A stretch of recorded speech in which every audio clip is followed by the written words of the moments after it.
이건 필기 안 해도 돼요. 나중에 삼각함수의 그래프 배우면서 다 나오게 될 겁니다. 자, 그래서 결국 t값 구하면 1과 2가 나오는데 1 이하니까 얘는 답이 될 수 없고 나머지는 간단한 삼각방정식의 풀이를 통해서 알파와 베타를 구하시면 되겠습니다. 됐나요? 네. 뭐 이런 식으로 치환해서 풀고 다시 원래대로 돌리고 이 작업을 계속 해주면 된다요. 자, 그러면 우리 지금부터 아래 있는 문제를 풀어보도록 하겠습니다.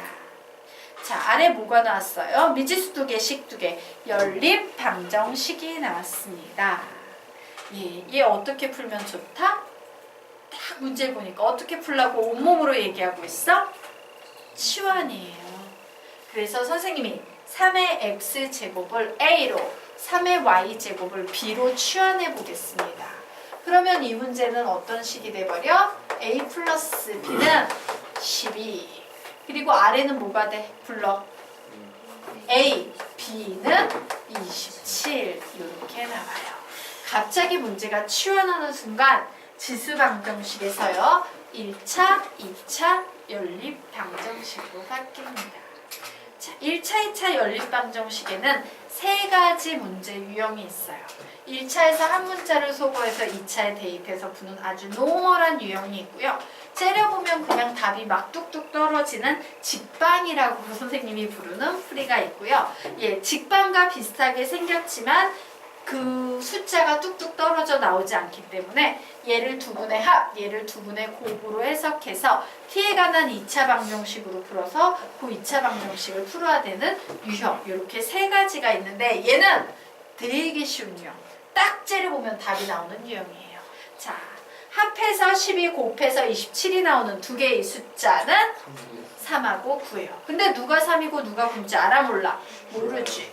그래서 우리는 A가 3이면 B가 9일 거고 A가 9면은 B가 3일 거야 라고 얘기할 수 있을 거예요. 그런데 A는 원래 3의 X제곱이었죠. 자, 그리고 B는 원래 3의 Y제곱이었습니다. 얘는 3의 X제곱, 얘는 3의 Y제곱. 그러므로 X는 몇 나온다? 1, Y는 몇 나온다? 2. 혹은 x는 몇 나온다? 2. y는 몇 나온다? 1. 이런 식으로 답을 내시면 되겠습니다. 자, 그래서 치환해서 멈추는 게 아니라 반드시 x로 돌려야 한다. 이것이에요. 자, 됐죠? 네. 그러면 다음 페이지로 넘어가도록 하자. 예. 굉장히 중요한 유형이고요. 학생들이 굉장히 실수를 많이 하는 유형이고요. 내신형 문제로 내기 굉장히 좋은 유형 되겠습니다. 자, 이렇게 정리해 두시기 바랍니다. 자, 지수 방정식이 있었어요. 자, 지수 방정식에서 야, 얘가 이러이러한 실근을 가져 라는 이런 언급이 나왔어요. 그런데 이 지수 방정식을 식의 특징을 이용해서요 치환해서 정방정식으로 만들었어요. 정방정식이 뭔데? 1차, 2차, 3차, 4차 이런 식으로 만들어 버린 겁니다. 그러면 이때 이 식은 정방정식에서는 무슨 근으로 바뀔까? 무조건? 예. 자, 보자. 어떤 지수 방정식이 있어요. 실근이 있었어. 실근이라는 것은 양수가 될 수도 있고 0이 될 수도 있고 음수가 될 수도 있죠. 그런데 중요한 건 이거 세 개 모두 다 무슨 수라는 사실이에요? 양수라는 사실이에요. 맞나요? 예. 그러므로 여기서 분명 지수 방정식에서 보면 x는 실수였어.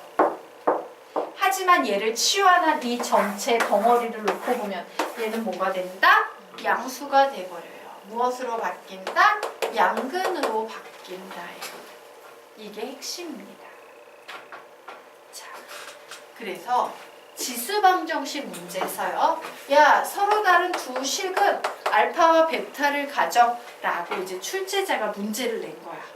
그러면 여기에서 개념이 부족한 애들은 서로 다른 두 실근이니까 판별식 D는 0보다 크네? 이렇게 문제를 푸는 거지. 하지만 중요한 건 그렇게 풀면 오답이 나온다는 겁니다. 왜? 얘는 서로 다른 두 양근으로 해석하셔야 돼요. 얘는 서로 다른 두 양근 A의 알파 제곱, A의 베타 제곱으로 해석해서 문제를 푸셔야 되는 겁니다. 서로 다른 두 양근 A의 알파 제곱, A의 베타 제곱이에요. 자, 그래서 문제가 갑자기 서로 다른 두 양근을 가질 때 라고 바뀌어버리지. 그럼 갑자기 무슨 개념이 돼버려? 실근의 부호가 되는 겁니다.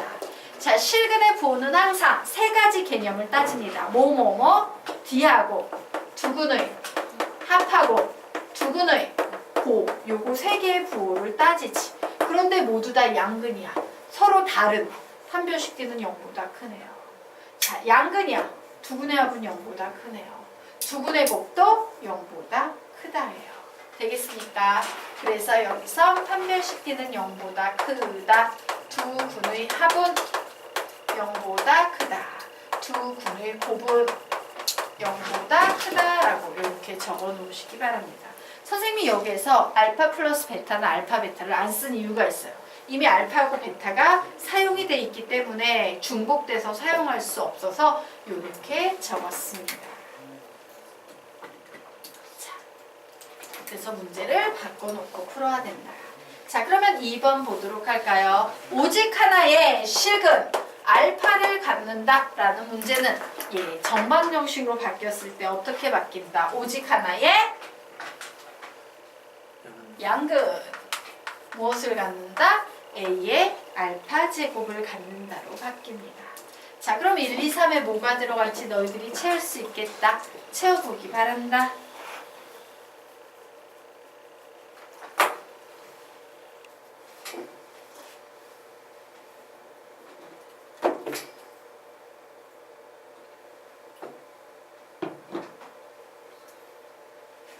다 하셨습니까? 네.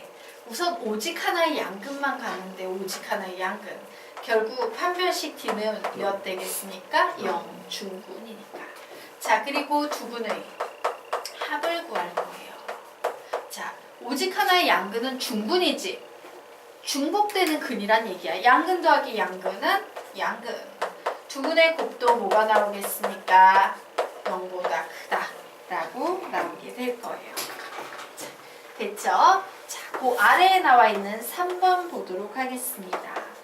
두 식은 알파와 베타를 갖는다 라는 이런 표현이 보였어. 그러면 정방정식으로 바꿨을 때 우리 어떻게 바꾼다? 두 양근 A의 알파 제곱과 A의 베타 제곱을 갖는다로 바뀝니다. 자, 두 양근을 갖는다 라고 나오면 실근의 부호에 의하면 1. 첫 번째, 판별식 D는 0보다 크거나 같다예요. 왜? 서로 같을 수도 있고 다를 수도 있으니까. 자, 두 번째, 두근의 합은 0보다 크다. 세 번째, 두근의 곱은 당연히 0보다 크다 라고 이런 식으로 푸시면 되겠습니다. 자, 그래서 우리는 지금부터 7페이지 보도록 할 거예요. 자, 개념은 가르쳤는데 문제를 풀 수 있을까? 한번 7페이지 문제를 지금부터 풀어보세요. 자, 6페이지에 나와 있는 개념을 이용해서 푸는 문제입니다. 풀어보시기 바랍니다. 즉, 이 문제의 핵심은 뭐야? 문제가 완전히 바뀌어버리는 거예요. 정방정식으로 바뀌는 순간. 풀어보십시오.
같이 문제 풀어볼까요? 답 혹시 낸 사람 A는 네, 같이 우리 문제 풀어보도록 하겠습니다. 자, 지수방정식이 오직 하나의 실근을 가질 때 라는 문제가 나와 있어요. 그런데 이 지수방정식을 딱 봤더니 좀 정리정돈한 후에 시원해야겠구나 라는 생각이 들었습니다. 자, 그래서 개수 부분과 핵심 부분을 나눠서 정리를 좀 할 겁니다.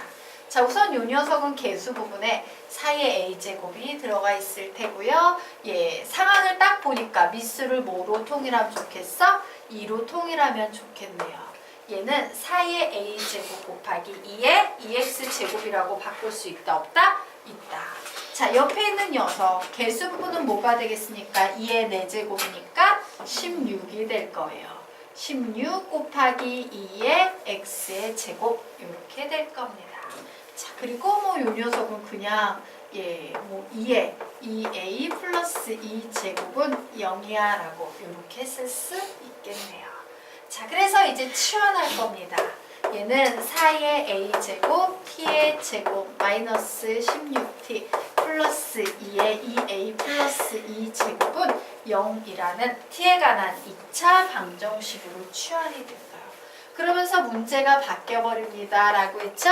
이 정방정식은 오직 하나의 무엇을 가져야만 하는 상황이다? 양근을 가져야 하는 상황입니다. 자, 이때 실수 a의 값을 구하시오 라고 문제가 나왔네요.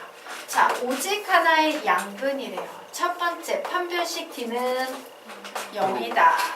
두 번째 두 근의 합은 0보다 크다. 세 번째 두 근의 곱은 0보다 크다. 요거 세 개를 동시에 만족하는 a 값을 찾으면 되겠습니다. 자, 그래서 첫 번째 판별식 d 써주려고 보니까 와, 얘가 2의 배수네. 4분의 d 공식 써도 되겠다. b 다시의 제곱 88에 64 빼기 ac 해서 4의 a제곱 곱하기 2의 2a 플러스 2제곱은 0이야 라고 이렇게 식을 썼어요. 자, 얘 써놓고 보니까 얘 뭐야? 무슨 문제지? 무슨 문제예요? 이만큼 보니까 지수 방정식이에요. 왜? 지수에 미지수가 들어있는 방정식이니까 지수 방정식입니다. 그래서 요 녀석 미수 통일해서 좀 정리를 해놔야겠다. 좋았어. 얘 이렇게 넘어갔다 치고요. 얘는 2의 2a제곱 곱하기 2의 2a제곱 플러스 2는 64야 라고 이렇게 쓸 수 있겠지? 결국 2의 4a 플러스 2제곱은 2의 몇 제곱 되겠습니까? 몇 제곱?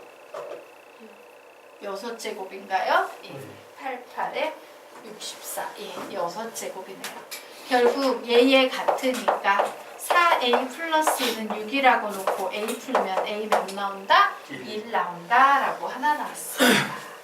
자, 그러면 이제 두 번째 보도록 할 거예요. 두 근의 합을 계산할 겁니다. 자, 근과 계수의 관계에 의하면 두 근의 합은요. 마이너스 4의 a제곱분의 마이너스 16이야 라고 이렇게 나오지. 이게 바로 두 근의 합자리예요. 마이너스 a분의 b 되겠습니다. 자, 그래서 이 녀석 봤더니 얘는요. 마이너스면 플러스지요. 예. 자, 얘 무조건 양수지. 얘 무조건 양수지. 와, 얘는 A가 무슨 값을 갖든지 무조건 양수밖에 안 나오는구나. 0보다 클 수밖에 없구나. 우리는 이런 부등식을 무슨 부등식이라고 부른다? 절대 부등식이라고 불러요. 왜? A가 무슨 값을 갖든지 무조건 부등식이 성립하고 있기 때문에. 자, 절대 부등식에서 A의 범위 구하면 뭐 나옵니까? A는 모든 실수가 되는 거예요. 자, 이제 세 번째 두분의 곱 들어갑니다. 두분의 곱은 A분의 C니까 사이의 A 제곱분의 2의 2A 플러스 2제곱 이렇게 돼요. 그런데 얘도 무조건 양수, 얘도 무조건 양수. 양수분의 양수는 무조건 양수. 얘도 뭐가 나오고 있습니까? 절대 부등식이 되고 있습니다. 절대 부등식이므로 A 풀면 A는 뭐가 나온다? 모든 실수가 나와요. 자, 그러면 이제 묻자. 요 세 개는 AND로 만족해야 돼요? OR로 만족해야 돼요? AND. 그래서 답은 뭐가 나온다? 1이 나온다. 이런 식으로 정리하시면 되겠습니다.